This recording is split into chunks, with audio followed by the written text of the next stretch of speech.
Welcome to Design Your CEO Life. I'm your host, Shay Cannon. I have designed my CEO life to live and work my business from anywhere in the world. I started this journey in Belize. I lived in Mexico for 3 years before going to Buenos Aires, Argentina for about a year and a half and coming back to my favorite little beach town of Playa del Carmen, Mexico. I am truly living my best life just 3 blocks from the Caribbean Sea. And I just want to thank you for joining me as I share conversations and stories and strategies to help you to design your CEO life. Hey, we are past the halfway point of season 2. I want to thank you again for tuning in. This conversation may seem one-sided, but although I'm talking to you, I know you have thoughts on the things that I'm saying and may even be answering me back. I would love to hear from you. I am at Shay Cannon COO everywhere on social media. Again, that's at Shay Cannon, COO, everywhere. Go ahead and tag me and let me know how you're enjoying the show in season 2. Did you enjoy season 1? Let me know what you're not enjoying. Let me know what you don't agree with. I want to hear all the things, okay? If I've said anything that helped you, please let me know because that's why I do this kind of stuff. I'm definitely trying to be of service. So if I am succeeding, please let me know, all right? Anyway, this is episode 5, Building Relationships That Matter. Quality over quantity, all right? So let's get into it. When people hear my story of how I moved to Belize and Mexico and Argentina without knowing anybody there, they all say the same thing. Don't you get lonely? Well, they say that after they say the other thing, which is, aren't you afraid? But we had a whole entire episode on fear in season 1. So go check that out if you haven't already. Now, back to most people assuming loneliness. They especially assume so when they realize that not only do I not know anybody before I move someplace, but I'm often also living in these places by myself. Yeah, so they definitely are expecting that I am lonely. With the exception of Belize, as my youngest son was there with me, each and every place I've gone to after that, sight unseen, has been an adventure. I've been there by myself. All right. And this is usually the time where I start taking my glasses off so that I can make sure that you hear me and that you see me and that you understand it. All right. I want to tell you something. I want you to let it sit for a minute. Just let it breathe for a minute after I say it. There is a difference in being alone and being lonely. Let me say that again. There is a difference in being alone and being lonely. You see, one of them is a physical state, alone, meaning present without anyone else around. Okay. And the other is more of a feeling, lonely, meaning you can be in a room filled with people and feel isolated and by yourself, lonely, right? Some people are in relationships, have companionship, and still feel alone, lonely, I should say. Okay, so you see, I am by myself. I live by myself. Okay, don't anyone when I get there, nobody's there by myself. However, I have built relationships near and far. I have community. I don't have loneliness. All right. I have children and grandchildren. I have extended family that I'm very close to. Sunday is usually my family day. My grandmother, my nana, is no longer with me. She died this year a few months ago. However, she and I were the first to establish Sunday as family day, as the day that I speak to my family, no matter where I am in the world. And it's crazy because one of my boundaries is my ringer on my phone is off, right? I think y'all found that out in the episode Team F Them Kids. Yeah, my ringer stays off, and the phone is God knows where my phone is. So I'm not one of those that keep my phone in my hand, that my phone is always ringing. The ringer is off. But the one day my family know they can call and get me immediately is on Sunday. When I wake up, I turn the ringer on. So that is the day that I tend to connect with family and catch up. It's on Sunday. Now, there are some I speak to every Sunday, like I used to with my Nana, like I currently do with my uncle. And then there are some that, every now and then on a Sunday, we have a call in. But like my children, I at least try to text on Sundays. But Sunday is family day. So we stay connected, right? Now that's family. You can't always choose your blood relatives. Can't always choose. You cannot choose your blood relatives. But there is also family that you can make as you go through life. So I have sisters and brothers and mother figures and father figures that have been there for me through thick and thin, and they are more like family. Okay. Some of the people that are the closest to me, that know me the best, are not in my bloodline. All right. So you have the family that you were given at birth, and then you have the family that you start to collect just going through life. All right. Then I have besties and friends. I have business associates and mentors and mentees and clients. These are the people I share things in common with. And I have noticed that is probably ground zero, right? The main entry point for these non-blood relatives that I tend to connect, because they become like family. But yeah, so I have those two. Although they are not all in the United States, uh, some of them, well, most of them are in the United States. And as I travel across the world, there's always social media and phone calls, like that Sunday phone call, FaceTime, video conferencing. That's what those things are for. No matter where you are in the world, technology got you, right? You can stay into contact and connected to the people that you love. So there are all the people that are from where you're from that you have connections with, right? And so just remember, no matter where you are, you can stay connected. Video is not just a high form of connection in marketing, okay? It also works for your relationships.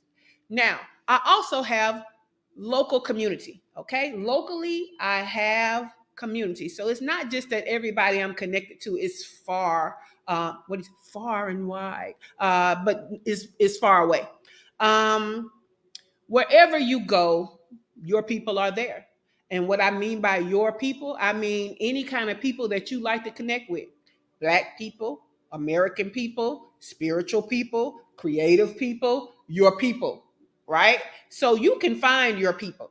Now, sometimes you can even find them before you get to a place, because there are things like Facebook groups and WhatsApp groups and websites and newsletters and all kinds of ways to connect with people that are already in the place that you're going to before you get there.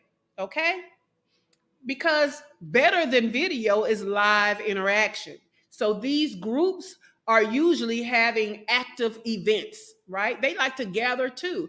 They like to start connecting and have a sense of home. I don't always participate. I tend to be a little introverted in that I prefer home. I mean, all of my stuff is here, including my peace and no crazy people. But I love being home a lot. I'm a homebody. But you know what else I love and appreciate? The fact that if I need to get out, there's always something going on. One of these groups that I'm connected to is going to have an event at some point, right? So even when I'm feeling social, there are people I can reach out to on an individual level, and there are groups that are having events. Connectedness, right? So I even helped facilitate the move of a few people to come to Playa del Carmen, Mexico. But because as I share my journey with people, some of you want to walk where I've walked because, it seems a little more familiar since I've told stories and I'm telling you my experience. And so if I can help, I definitely will. So I am not an expat coach. Those exist. There are people that help you as a business to move to other places. I don't do that. But I don't mind having conversations. I don't mind answering questions. I don't mind getting boots on the ground information for you to help you to make a decision and to help make your move smooth. I don't mind doing that. Okay. But it's not something I do as a job. I also build relationships with local people, okay? Because again, it's not just about going to new places and having a feeling of familiarity. You're supposed to be exploring. You're supposed to be having adventures. You're supposed to learn the culture. So you got to get to know the people too, right? Because to tell you the truth, when I first got here to Mexico, I didn't even tap into the expat community for about 5 months. My first connections, live in person connections, I made from the restaurant owners, from the restaurants that I tend to go to all the time. I was going to the same restaurants over and over again for lunch and dinner and breakfast. And so it would be a waitress or a waiter at this restaurant that I saw every time. And, the ones that are, the smaller restaurants where the owners are also present, they start to notice that you come in all the time. So they start to speak, they start to, hold conversations. You learn about each other, right? And so to make a connection, you have to be open to connection, okay? And this is why I like to do things like go to the same restaurants over and over again and even start relationships. You don't have to wait till people speak to you. You can speak to people. Now, I'm from Alabama. I'm from the South, so that's Southern hospitality. Y'all know we walk in a room, we're going to speak to everybody, okay? Everybody. But don't just speak as a way of formality, speak as a way to connect, okay? So I also date locally. In fact, the very first episode of the very first season was all about my dating life. So no need to go into detail about that, but I'm saying that to remind you that I have local connections, okay? You have to connect with people, but it starts with you. You. You may think it's about other people, but it's so much about you. What is your nature? Are you a trusting person? Do you expect good things from people? What do you feel about people and what do you expect about people builds that first layer of your experience with people? If you're not trusting, it comes across. If you expect people to be bad, it comes across. There's an energy to these things. But if you expect good out of people, there's an energy to that, and people gravitate towards that. People want to be good people, most people, unless you're a psychopath. Most people want to be good people. They want to be deemed as a good person. And so when you expect them to be a good person, they want to live up to that expectation. When they feel that energy, they just kind of thrive as a good person in that energy. And one thing about it is when you are a good person, you tend to gravitate toward other good people. You tend to attract other good people. So it starts with you.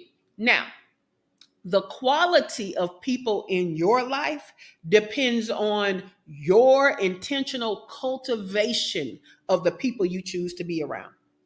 Yeah. Okay. So I know a lot of people, but not a lot of people know me, if that makes sense, right? So I can be in the know of a whole bunch of people, have a huge network and all of that. But people who know you, that know your personality, past how they met you, people that it's nothing like that person that remembers that I don't like seafood.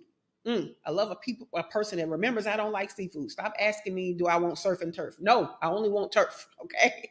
The people that know that I'm a bit introverted and I like to stay in the house, and they don't take it personal when they invite me places because I'm fun to be. Y'all know I'm fun to be around. Like I'm the life of the party when I go to the party. So of course people invite me places, but the people who don't take it personal, they know me. They know it's not about them that I'm not coming. It's about me, right? So there are people that know me and there are people that know me.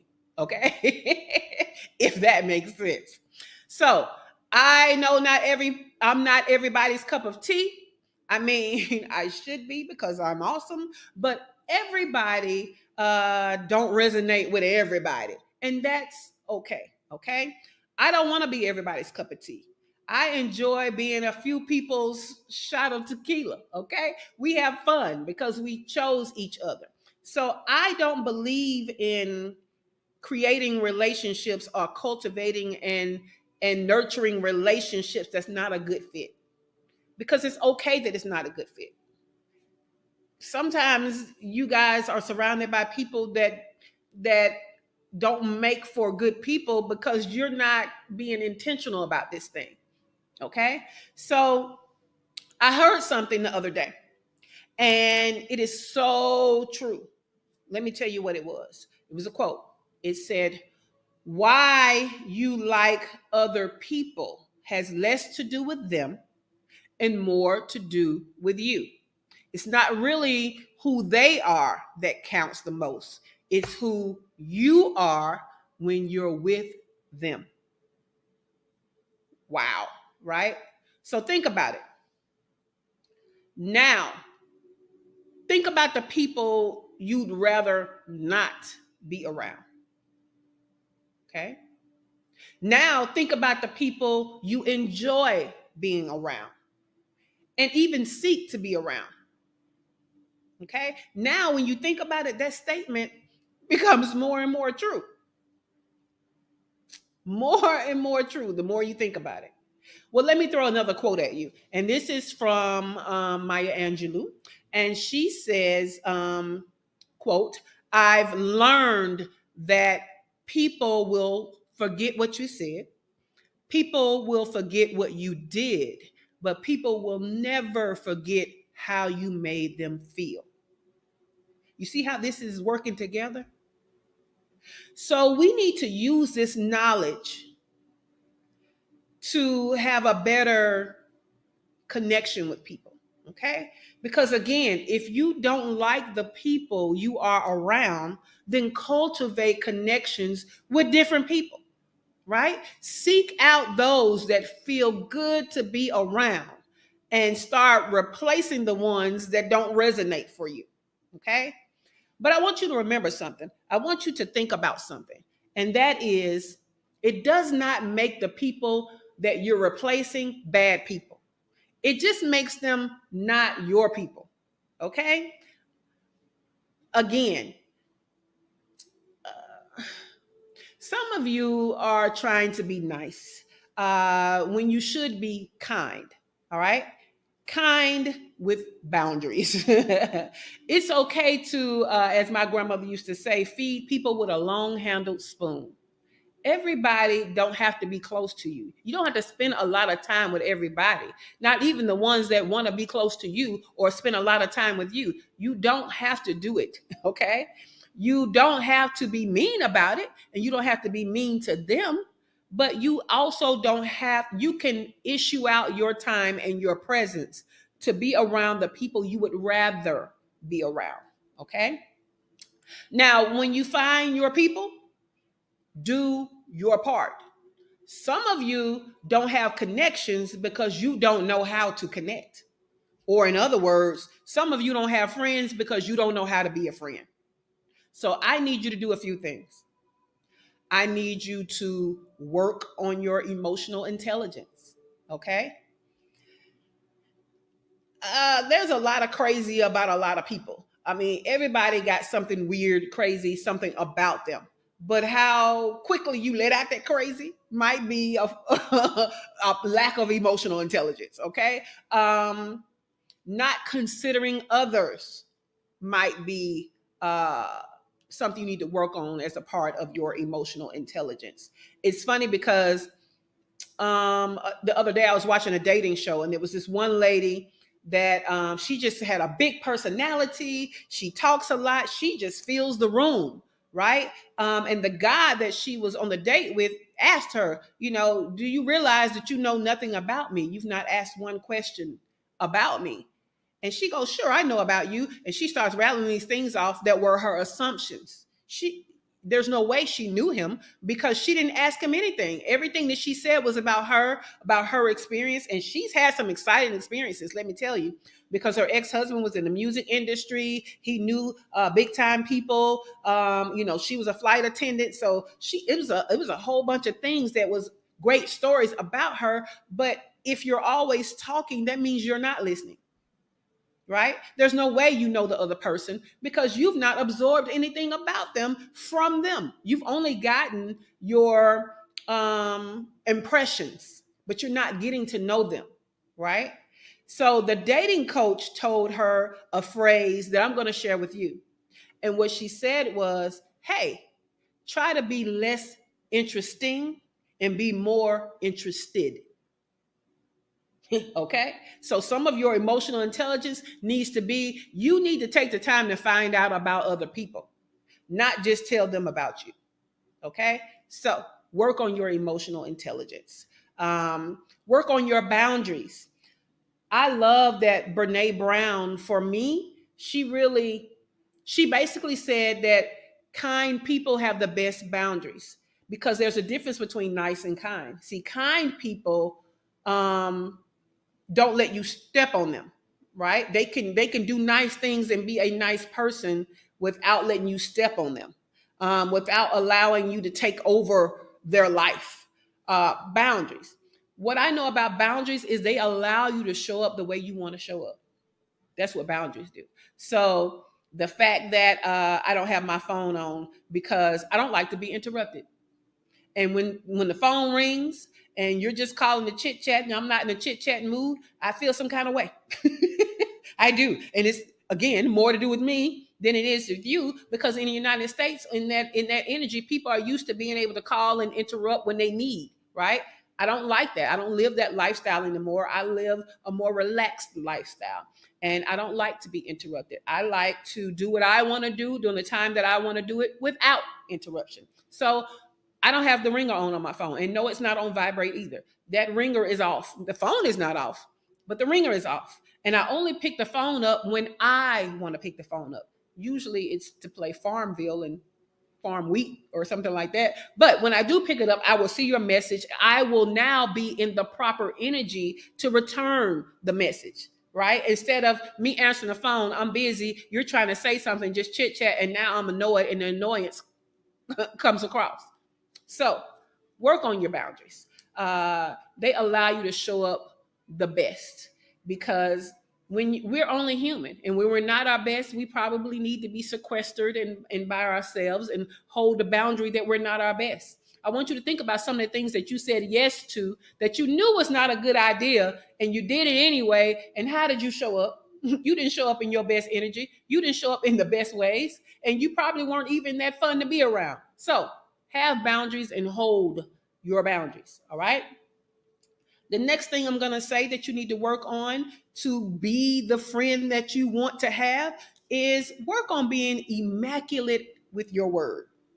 Be immaculate with your word. And some of that is going to be boundaries too, right? Stop saying yes to everything. Your yes has to be qualified. Okay?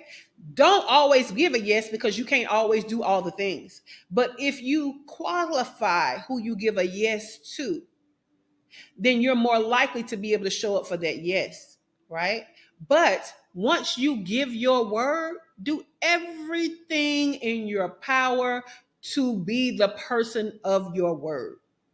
There's a book called The Four Agreements. It's by Don Miguel Ruiz, okay? Ruiz, The Four Agreements. One of the four agreements is to be immaculate with your word. One way to be immaculate with your word is stop giving everybody your word, okay? But once you give your word, you should do everything in your power to show up for your word, okay? Word is bond, right? All right.